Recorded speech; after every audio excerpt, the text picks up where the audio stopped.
Mari kita berdoa. Bapa di sorga, dalam nama Tuhan Yesus, Engkaulah Tuhan yang penuh kasih, yang tidak pernah berhenti untuk menyapa kami dengan firman-Mu.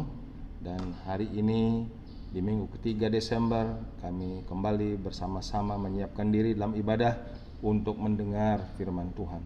Roh Kudus boleh menerangi pikiran dan hati supaya firman menjadi jelas, dan itu boleh mempertegas kehidupan kami dalam iman percaya kepada Tuhan. Dalam nama Yesus kami berdoa. Amin. Shalom Bapak Ibu Saudara sekalian yang dikasihi oleh Tuhan Yesus Kristus. Kita sungguh bersyukur pada hari ini telah dituntun Tuhan sampai hampir di penghujung tahun. Kita sampai di minggu ketiga dan kembali bersama-sama bisa menikmati ibadah ya, dalam rangka kita juga merasakan semangat Natal pada hari ini. Ya, pada hari ini kita akan merenungkan satu tema mengenai bahaya kekristenan tanpa Kristus. Bahaya kekristenan tanpa Kristus. Kenapa kekristenan menjadi begitu sangat berbahaya? Sejauh mana bahayanya kalau kita hidup mengakui, ya mungkin sudah mengaku dengan mulut, kita mengatakan percaya Yesus, tapi sesungguhnya sebenarnya kita hidup tanpa Kristus, hidup tanpa kita berjalan sesuai dengan apa yang memang Tuhan kehendaki dalam hidup kita ini. Bahaya kekristenan tanpa Kristus kita mengerti, harus mengenal secara pasti, secara definitif, ya, siapa pribadi Kristus itu sebenarnya. Nah, saudara, untuk itu kita akan belajar, saya akan mengajak kita untuk melihat dari kitab Injil Yohanes. Ya, di situ ada memang dikatakan 7 pengajaran yang sangat luar biasa, ada 7 mujizat Tuhan yang dicatat, tapi ada 7 pernyataan Kristus tentang dirinya.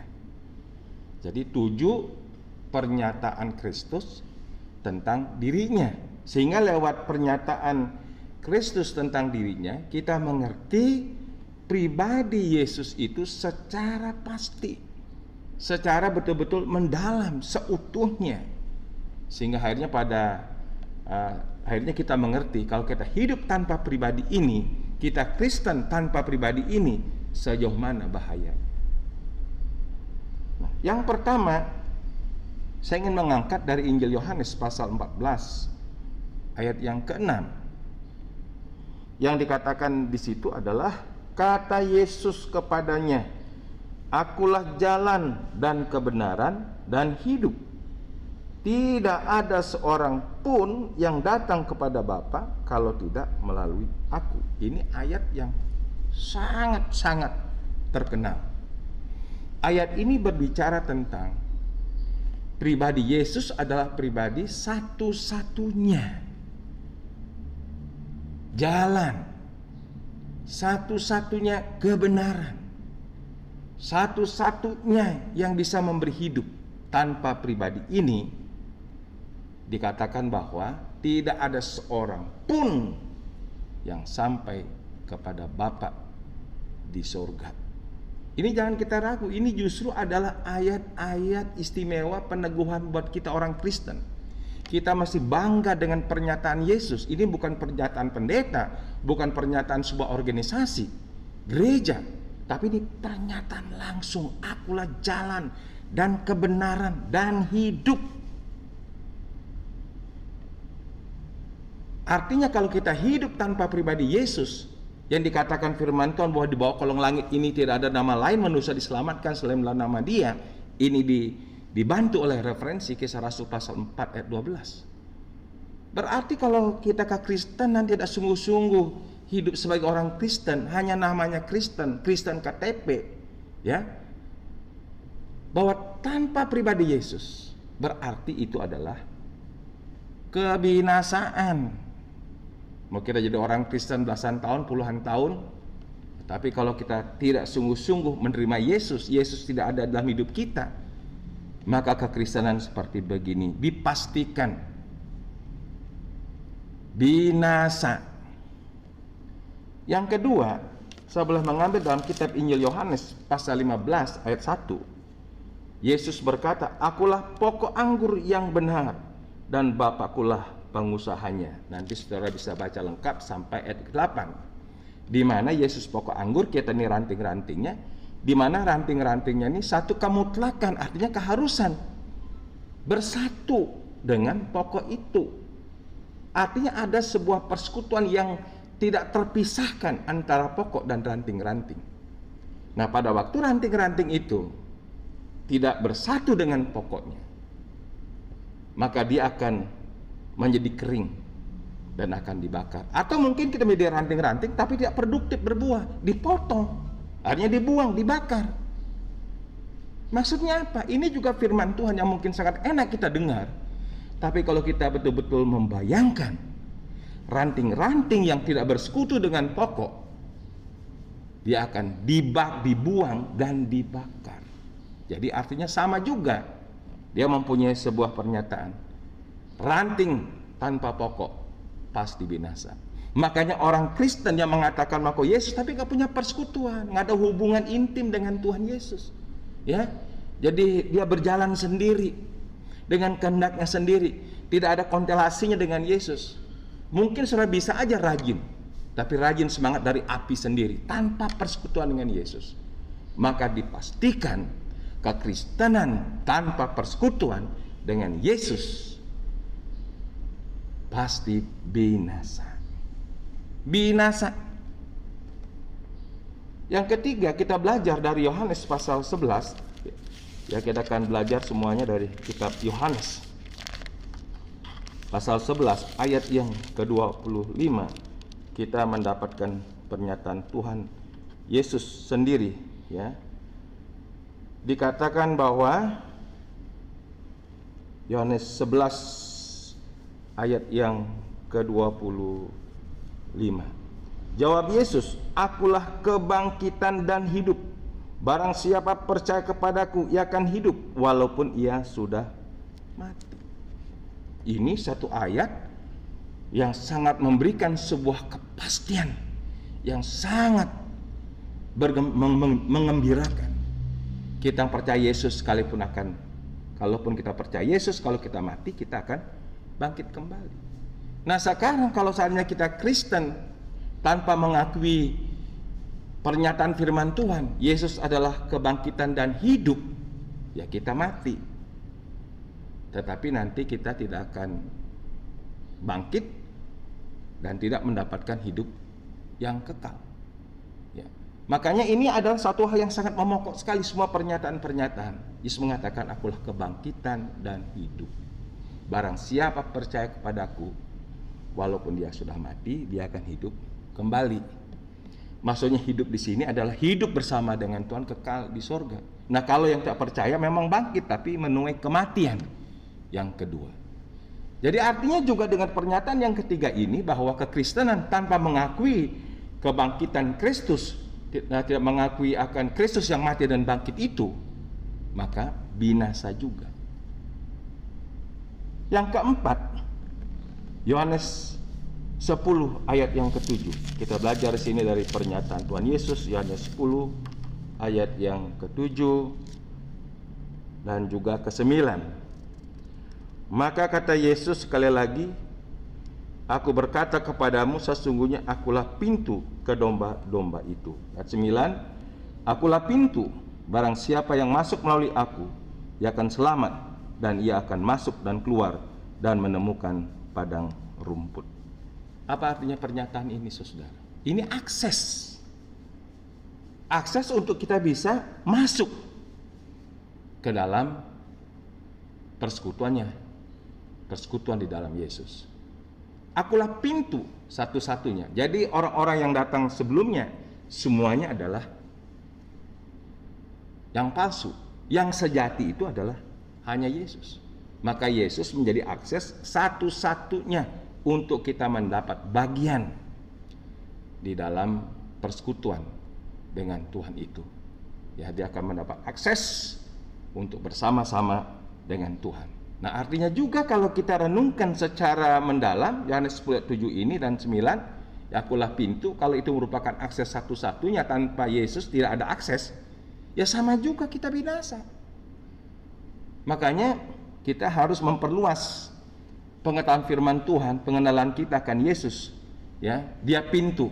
Nah, kalau kita mengakui dia pintu dan kita masuk melalui satu-satunya pintu ini, dapat akses untuk masuk, maka kita akan selamat. Tanpa pintu ini berarti kita binasa. Selanjutnya dalam Injil Yohanes pasal 10 juga ayat 11, kita juga lebih dalam mempelajari siapa pribadi Yesus yang sesungguhnya. Dikatakan pada ayat 11, akulah gembala yang baik. Gembala yang baik memberikan nyawanya bagi domba-dombanya. Lihat, Yesus gembala yang baik. Apa tugas gembala? Dia menjaga, dia mengawasi, dia melindungi, ya. Dia memberikan tuntunan, memberikan bimbingan. Dan gembala ini adalah gembala yang siap berkorban, menyerahkan nyawanya. Itu Yesus. Artinya kalau kekristenan tanpa pengembalaan dari Tuhan, maka dia akan menjadi domba-domba yang tersesat. Makanya kita butuh gembala. Kita butuh pengembalaan. Dan pengembala agung itu adalah Yesus Kristus. Dan dia menempatkan juga pengembala-pengembala yang disebut penatua sebagai pengembala representatif. Tujuannya apa? Untuk mengarahkan domba-domba itu. Untuk menuntun domba-domba itu. Untuk membimbing domba-domba itu. Memberi makan untuk domba-domba itu. Tanpa pengembalaan, maka domba-domba pasti tersesat. Makanya tanpa Yesus sebagai pengembala dalam hidup kita, kita akan mengerti arah tujuan. Maka kita akan seperti domba yang akan tersesat di dalam dunia ini. Nah, kalau kita tanpa gembala Yesus Kristus dan kita berjalan sesat, tidak mengerti tujuan Tuhan, tidak mengerti kehendak Tuhan, ya sama juga, sesat itu binasa. Jadi kekristenan tanpa Yesus pokoknya kebinasaan pada endingnya. Selanjutnya, Yohanes 8 ayat 12. Dalam Yohanes 8 ayat 12 dikatakan firman Tuhan, maka Yesus berkata pula kepada orang banyak, katanya, akulah terang dunia. Barang siapa mengikut aku, ia tidak akan berjalan dalam kegelapan, melainkan dia mempunyai terang hidup. Bukan terang lampu ini, bukan terang matahari, terang hidup. Itu hidup kekal. Jadi Yesus mengatakan ini terang dunia, berarti kita memiliki sebuah kepastian. Bersama dengan Yesus, kita akan berjalan dalam terang itu. Dan kalau kita memang setia dan konsisten berjalan dalam terang, berarti kita beroleh terang hidup itu, berbicara tentang keselamatan kekal. Tapi kalau kita mengatakan mengenal terang dunia, tapi tetap berjalan dalam kegelapan dunia, kegelapan dosa-dosa ini, dan bahkan kita berkanjang terus dalam dosa-dosa, boleh kita mengatakan, oh Yesus terang dunia, pengakuan mulut kita. Tapi kalau perbuatan kita tetap berkanjang dalam kegelapan, itu sama artinya kita tidak hidup di dalam terang hidup. Nah, pada waktu kita sebagai orang Kristen tidak sungguh-sungguh hidup dalam terang, mengatakan, oh saya ini terang dunia, tapi jalan kita itu terus jalan menuju pada kegelapan, berjalan di dalam seluruh keinginan-keinginan berdosa, disebut dengan jalan kegelapan. Maka orang yang demikian juga pasti binasa. Pasti binasa. Yang ketujuh, ya, kita belajar kitab Yohanes. Apa pernyataan Yesus tentang dirinya? Kita membaca Yohanes pasal 6 ayat yang ke-35. Ya, ayat 35 dari Yohanes pasal yang ke-6. Ya, kita belajar terakhir dari 7 pernyataan Yesus tentang dirinya. Dia adalah jalan dan kebenaran dan hidup. Dia adalah pokok anggur. Dia adalah kebangkitan dan hidup.